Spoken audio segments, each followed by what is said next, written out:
Je suis seul sur l'exploitation, j'ai 60 hectares, principalement en prairie, environ 500 brebis et je commercialise 700 agneaux par an.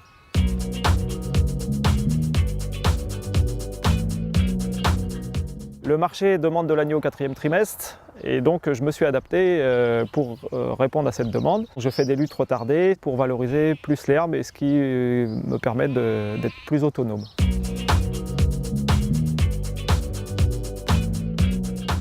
Pour m'adapter, j'ai choisi donc une race plus herbagère, plus rustique, qui s'appelle la Mule et que je fais venir d'Écosse. Je fais du croisement type industriel, on va dire. Donc sur mes mules, je mets des béliers Texel hollandais qui permet d'avoir des agneaux qui finissent plus doucement pour répondre au marché au 4e trimestre.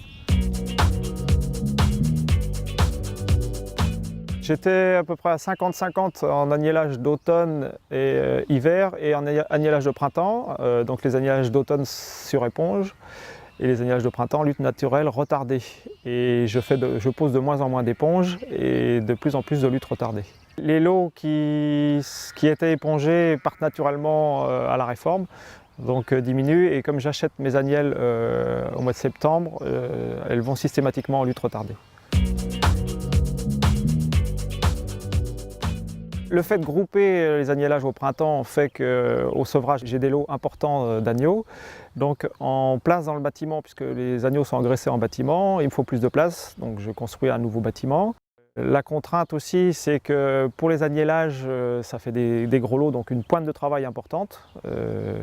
Mais par contre, l'avantage, c'est qu'on concentre, donc on est moins longtemps en agnellage et ça libère du temps pour les autres périodes. Aujourd'hui, chez Marc, ce sont 350 mises bas sur un mois, donc ce qui suppose une bonne maîtrise des agnelages et de ne pas être malade.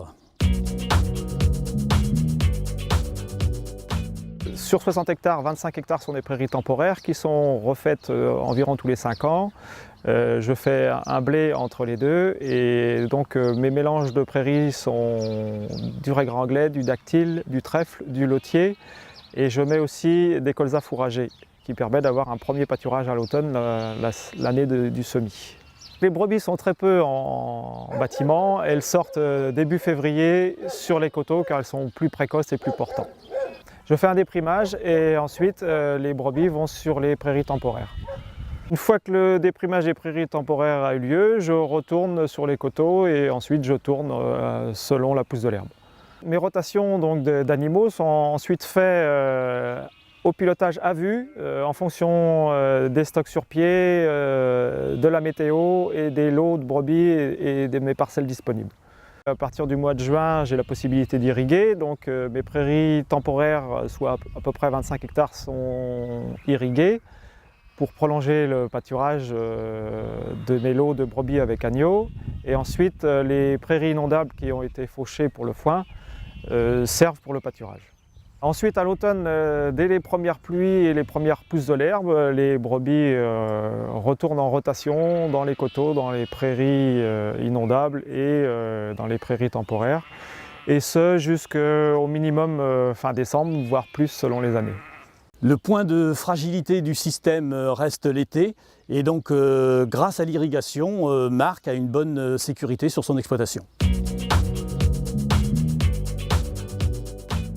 Aujourd'hui, sur l'exploitation, les brebis ne consomment quasiment plus de concentré. Leur consommation est quasi nulle, alors qu'en moyenne, dans les élevages, elle est plutôt de l'ordre de 100 kg de concentré par brebis. Alors au global, sur l'exploitation, on observe maintenant une consommation qui est en dessous des 4 kg de concentré consommé par kilo d'agneau produit, ce qui est bien inférieur aux moyennes, qui sont de l'ordre de 8 kg, et même inférieur au seuil des 25% meilleurs, qui lui est de l'ordre de 6 kg. Le diagnostic d'Evotop réalisé sur l'exploitation nous donne un résultat de 73% d'autonomie pour l'élevage. C'est un niveau qui est au-dessus de la moyenne des élevages du réseau ovin. Pour pallier au manque d'herbe l'été, j'ai donc commencé à implanter un peu de chicorée dans des mélanges et je réfléchis à implanter aussi du plantain. Les brebis consomment de moins en moins de céréales, je vais sans doute donc arrêter la culture. À la place, je ferai des colzas fourragés de printemps. Cela me permettra d'avoir du pâturage d'été et refaire mes prairies à l'automne.